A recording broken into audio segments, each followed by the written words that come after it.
بیا تاسو منئ چې اسرائیل راشي او د پاکستان اتومي سلاح کنټرول کړي. او دا ټوله سختي او مجبوري په تا باندې په چا راولي؟ مرتد منیر باندې. مرتد منیر راوستل شوی دی دپاره دی چې په افغانستان کې ظلم اوج ته ورسوي، په پښتونخوا کې ظلم اوج ته ورسوي، په بلوچستان کې ظلم اوج ته ورسوي. مرتد منیر ته ویل شوي چې وحشت رامنځته که، مرتد منیر ته ویل شوي چې ماشومان قتل عام که، مرتد منیر ته ویل شوي چې د خلکو سترګې وباسه، مرتد منیر ته ویل شوي چې د ځوانانو مړي او ژوندي ورک که. سو تاسو به داسې یو حد ته رسیږئ چې تاسو به نور د اسلام نه زړه توري، ستاسو به نور د پنجاب د پوځ نه زړه توري، ستاسو به نور د بابوجي نه زړه توري، ستاسو به نور د سیاست نه زړه توري. اسلام نه مو ولې زړه توري کوي؟ طالب دومره بېوسۍ ته ورټېل وهي چې ته به وایې چې یاره زه نور په عمر کې اسلامي نظام نه غواړم. د پاکستان د مرتد فوج نه مو ولې زړه توري کوي؟ د پاکستان مرتد منیر ته وظیفه دا سپارلې چې په دې فوج هغه ظلمونه وکړي، په شمول د ناموسي ظلمونو دننه په پاکستان کې چې نور د پاکستان خلک وایي چې موږ نه پوځ غواړو نه هویت غواړو. سو متاسفانه زموږ کومه سیمه چې ده دا په راتلونکو 10 کلونو کې په یو جهنم بدلیږي، په داسې جهنم چې کیدای شي ورور د ورور غوښې د لوږې نه وخوري. هغه وخت به وي چې نور به افغانان، نور به د پښتونستان پښتانه، نور به د پنجاب خلک په دې کیسه کې نه چې پاکستان زنده‌باد یا افغانستان زنده‌باد، وایي به چې اسرائیل دې راشي خو موږ دې ارامه شو، اسرائیل دې راشي خو یو وخت ډوډۍ دي، اسرائیل دې راشي خو موږ دې ژوند وشو کوی. دا یو گیم دی. په دې اړه که وغواړئ یو ورځ ډیپ بحث کوو، ځکه دا ډېر پراخه موضوع ده. زه نه غواړم تاسو نه د یاده وځي چې موږ د پالیټیکل پریشر په اړه غږېدو، اما دې ته منټل ورفیر وایي یا رواني جګړه ورته وایي. رواني جګړه خطرناکه ده. کله چې ستا په کور کې ستا ماشوم درته جاړي، ډوډۍ نه لري، کله چې ستا ښځه درته وایي چې کلمې مې درد کوي، ورپرې تیږې تړلي، بیا ته د دې کیسه کې نه یې چې افغانستان آزاده دی که نه، بیا ته وایي پرېږده چې راشي اسرائیل.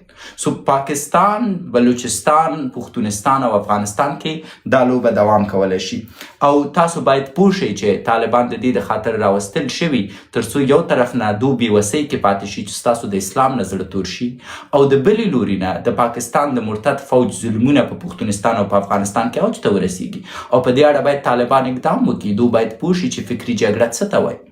وروستۍ مسله چې زه غواړم ورباندې بحث وکړم او پرې وغږېږم هغه دا دی چې که چېرته موږ وغواړو چې د پنجاب د اوسني نظام په وړاندې مبارزه وکړو یا په ټوله کې د دې ستونزو نه ځان وباسو، موږ باید څه وکړو؟ ډېره اسانه لاره ده. که چېرته د افغانستان اوسنی نظام زما غږ اوري، د کله نه چې جګړه شروع شوې د پاکستان د مرتد فوج او د افغانستان، زه دوامداره نظامی کتابونه لولم، د استخباراتو کتابونه لولم، او په دې اړه فکر کوم چې که چېرته زه د افغانستان ولسمشر وای په اوسني شرایطو کې ما څه کولی شو. کله چې دا جګړه نوې شروع شوه او هغې وخت کې ما د ځان نه پوښتنه وکړه که زه ولسمشر وم ما څه کول، ما ویل دفعتا ما خپل غچ اخیستو. پاکستان بې غیرته بې ایمانه خلک دي، ما پې حمله کوله. امارت هم دا کار وکړه، او کله چې امارت دا کار وکړه موږ ولیده چې دفعتا په فزیکي جګړه کې موږ ته تاوان ډېر و. زما د امارت یو سرتیری خپېلو سیته RPG په لاس کې وه، اما پاکستان یو درون رالیږه، درزغوبلې جګه. پس ما په ورځ کې 50 عساکر شهیدان ورکول، ما په ورځ کې وسلې د لاسه ورکولې، ما په ورځ کې خپل ودان هیواد خاورې په سر کوو. په داسې حالت کې چې د پاکستان د مرتد فوج به ما 10 وژلي وه، دوی به زما 10 وژل، ځکه د دوی سره ټکنالوژي وه، ما ټکنالوژي نه لرله. نو زه پوه شوم چې نه، د پاکستان نه غچ اخیستل په دې نه کېږي چې زه بیرته لاړ شم په دوی باندې حمله وکړم. سو ما ویلې که زه ولسمشر وم پلان بدلوم، زه د پاکستان د مرتد فوج اډې په نښه کوم، هغه ځایونه یې په نښه کوم چې هغې کې د پاکستان د مرتد فوج مشران یي تر څو وحشت رامنځته شي. په عین حالت کې دروازې د ډیورن د تورخم د دروازې په دوی بندوم، د دوی سره اقتصادي لوبه شروع کوم، پاکستاني روپۍ نه پرېږدم چې په افغانستان کې وچلیږي. او کله چې دا کار ولیده چې واقعا طالبانو عملي که او نتیجه یې ډېره ښه ده، پاکستان واقعا اوس وضعیت خرابه دی. ولې اوس که چېرته زه د افغانستان ولسمشر وم او امارت زما غږ اوري او زما غږ ورپورې تاسو ورپورې ورسوئ، دا به ستاسو زه مننه وکړم. که چیرته په اوسني شرایطو کې زه د افغانستان امیرالمؤمنین یا امیرالمؤمنین خو زه نه غواړم اوسم ځکه دا یو ډېر غټ مسؤلیت دی. که چیرته زه د افغانستان ولسمشر وم په اوسني شرایطو کې ما څه کول؟ دننه په افغانستان کې مې یو 15 یا 40 یا 80 مجرد هغه امارتیان چې ځان ته فدایان وایي دا مې راوستل. ورته مې ویلې چې ورونو هورو ته آماده یاست او دو تک شنه ناست دي هورو ته. ورته مې ویلې چې ښه هورو ته چې آماده یاست برنامه دا ده تاسو باید په یو شکل دننه پاکستان ته لاړ شئ. هلته باید د واده واسکټونه پیدا کړئ. کوم بل واسکټ نه یادم، د واده واسکټونه ښایي ځکه واده مو کیږي. نو تاسو د دې د خاطر چې د پنجاب د هورو سره واده وکړئ تاسو 80 نفره به دننه پاکستان ته ځئ. هلته به ځان ته د واده دپاره واسکټونه جوړوئ. یو بل ټیم مې راغوښتو دلته راشئ راتلل. په پاکستان کې ماته ټول هغه ځایونه وښایئ چې د پاکستان ژوند پیچلیږي. مثلا په پاکستان کې یوه سیمه ده چې په هغې کې چینایانو بادي پکې ایښي. د هر پکې قیمت 2.5 لکه ډالره ده او په هغې کې زرګونه پکیان دي. که چیرته زه وشم کولی په یو ورځ کې د پاکستان زرګونه نه وبخئ سلګونه دا سلګونه پکیان له منځه یوسم نو پاکستان په یو ورځ کې کیدای شي په میلیونهاو ډالر تاوان وکړي او د مرتد منیر ساه وځي چې پاکستان تاوان کوي. په پاکستان کې د اوبو ډمپ چیرته دی یو درستی جیک کوي. که چیرته په پاکستان کې وچکالي راشي د پاکستان عام خلک د پاکستان د مرتد منیر غوښې خوري. د پاکستان بجلی چیرته ده؟ بابوجي غږ ور وکئ بابوجي بویسئ بجلی پرې وتړئ بجلی له منځه یوسئ. بنان چیرته چې د پاکستان منابع د عاید دي د پاکستان اتومي سلاح چیرته ده؟ اتومي سلاح داسې له منځه مه وړئ چې عام ولس پکې تباه شي. داسې له منځه یوسئ چې د اتومي سلاح د انرژۍ نه نور دوی استفاده ونه شي کولی. چیرته هم چې داسې یو ځای دی چې هغه د پاکستان ملت ته ډوډۍ ورکوي له منځه یوسئ. 80 نفره 80 شاګان 80 وادونه زه 10 مجردان په دوک کې ونیول شو خپله دښته ونه رسېد. 20 نورې چې دی د پنجابۍ هورو سره وتښتېدل خپل کار یې ونه کړ.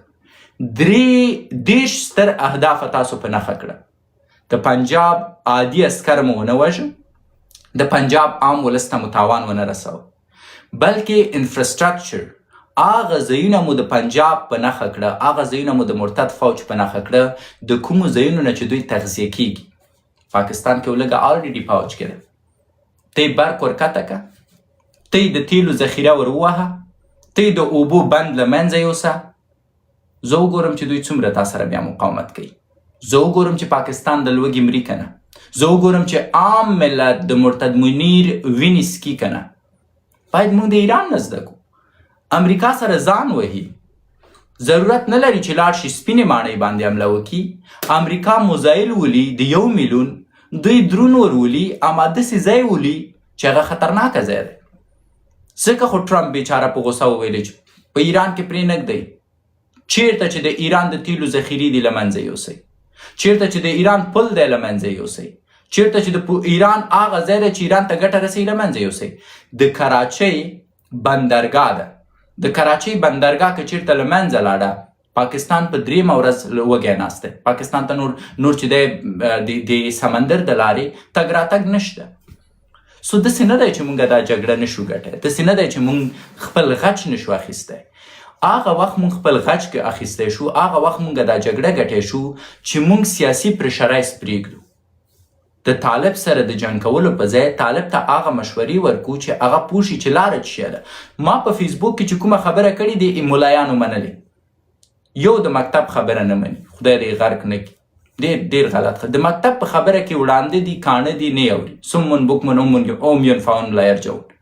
د مکتب نه بغیر مې چې امارتیانو ته ویلي چې سړیه وخت دی دوم واده وکړه سمدستي کړی. چې ورته مې ویلي چې سړیه بیکاري د سمارټ سیستم رامنځته کړی. بل نه پوهېږم هسې یو عادي مې په فیسبوک کې شکایت کړی و چې دلته د مذاهبو یو ټیکهدار دی دا در جمع که سمدستي زنګ ورته و چې راشه افغانستان ته لاړې اپډیټ یې که اوس سړی روغ شه. سو زما خبره مني که چیرته زما غږ اوري ملا صاحبان یو ځل بیا ورته وایه د پاکستان هغه ځایونه په نښه کوي د کوم ځایونو نه چې پاکستان عاید کوي داسې یو ځای ورته ور ووهئ چې دو فلج شي تیاره یي یا ما تیل پکې نه وي راکټ یي یا ما د راکټ بارود خلاص شوي बाबूजी बगूरी तैयारी तजाड़ी बची तैयारा तो है लेकिन मजबूरी है खच तैयारा है मजबूरी क्या है क्यों नहीं मारते अफगानानों को ये तैयारा तो है लेकिन मजबूरी है हम तो मांगने नहीं आया लेकिन मजबूरी है तेल नहीं है नुकता द तेल ज़खीरा वर्ता विश्ता तैयारा शता राकेट शता द तैयारी तेल निश्ता बाबूजी वर्ता जाड़ी so this is how you have to plan your master game ته باید ماستر پلان ولري او ته باید پوه شي چې څنګه لوبه وکړي پنجاب که په تا باندې حمله کوي د دې د خاطره کوي چې د یو ځای نه ورته حتما عاید راسي که ته د عایدو ځای ور وولې خبره ختمه ده مثلا یو مجرد مثال درکو دا مجرد هر ورځ انجونې په عذابوي کله جنۍ ته وایي چې ما ته جانان ووایه کله نجنۍ ته وایي چې وټ از یور نیم جنۍ وټ از یور نیم فرض وکړه دا مجرد دې راونیو خسي دې که دا به بیا انجونو ته وګوري نشي کتای خو د ټول زور د انجونو کتلو ته همدې د خاطره و چې مجرد اوس چې خسي شوی نور به څه کوي د مونږ نیکونو دا کار کوه شاید اوس وایي چې شکیب ولې دا مثال ورکوي دا په اصل کې فلسفي مثال دی په خوږیانو کې د ننګرهار خلک اوس راته په غوسه نشي دا رواج دی مونږ لغمانیانو نه زده کړي یو پسه چې مونږ غوښته چې ښه غوښه ولري اوس به زه دا هغه نجونو ته څنګه وایم کوم چې په پښتو نه پوهېږي This is very secret thing. So don't try to understand, especially the females. It's not about you. So don't translate my words. Just ignore it what I'm saying like for 2 minutes, okay? 2 دقیقو دپاره چې کوم څه زه وایم نجونې د فکر وکړي چې دوی نه دي اورېدلی کله چې تاسو غواړئ چې ستاسو پسه ښه غوښه پیدا کړي او داسې چارشانه شي تر څو تاسو وشئ کولی بیا هغه حلال کړئ او صحیح غوښه وخورئ نو تاسو څه کوئ پسه خسي کوئ ولی د دې د خاطره چې کوم بل مال ته په بده سترګه ونه ګوري ځکه کله چې پسه بل مال ته په بده سترګه ګوري د انرژي ضایع کیږي دا نشي کولی چې خوخن وسي دا نشي کولی چې قوي وسي دا نشي کولی چې داسې ښه لم ولري سو کله چې ته غواړې چې نر پسه ولري او هغه ډېره غوښه وکړي ته یې خسي کوي هغه بیچاره بیا چې هر مال ته ګوري وایي مطلب نشته دی نو زه څه وکړم سو زه غواړم تاسو په یو شي پوه کړم که تاسو غواړئ چې پاکستان او د پاکستان مرتد فوج په تاسو باندې بریدونه بند کړي تاسو باید مرتد منیر خسي کوئ تاسو باید د پاکستان مرتد فوج خسي کوئ کله یې خسي کوی شئ چې تاسو ټولې هغه منابع پې بندې کوئ د کومو منابعو نه چې دوی عاید کوي د کومو منابعو نه چې دوی پیسې لاسته راوړي په کومو منابعو باندې چې دوی مست دي که چېرته مرتد منیر تیاره او ټانګ لري اما تیل نه لري نو څه به کوي مجبوره ده چې په بایسکل وتښتي بایسکل به هم د بابوجي نه اخیستی بابوجي به پیاده منډې وهي سو انشاءالله تاسو پوه شوئ زما ټول بحث 2 خبرې و کله چې د پاکستان مرتد فوج په افغانستان باندې حمله کوي باید زده کوي چې دا حمله پالیټیکل پریشرایز نشي دا حمله د دې لامل نشي چې افغانان په خپلو کې جدا شي بلکې دا حمله باید د دې لامل شي چې افغانان سره یو شي که چیرته د پاکستان مرتد فوج په مونږ حمله کوي مونږ شهیدانوي او په ټیک ټاک کې یو ګزمار راپورته کېږي درته چې طالب باید له منځه یوسو پوه شي چې دا د پاکستان د آیسای سړی دی ځکه زمونږ دښمن اوس طالب نه دی زمونږ اصلي دښمن اوس د پاکستان مرتد فوج دی په اوسني شرایطو کې زه طالب باندې نیوکه نشم کوی بلکې باید طالب ته ډاډګیرنه ورکړم تر څو ورخطا نشي وشئ کولی چې د پاکستان د مرتد فوج په اړه مبارزه وکړئ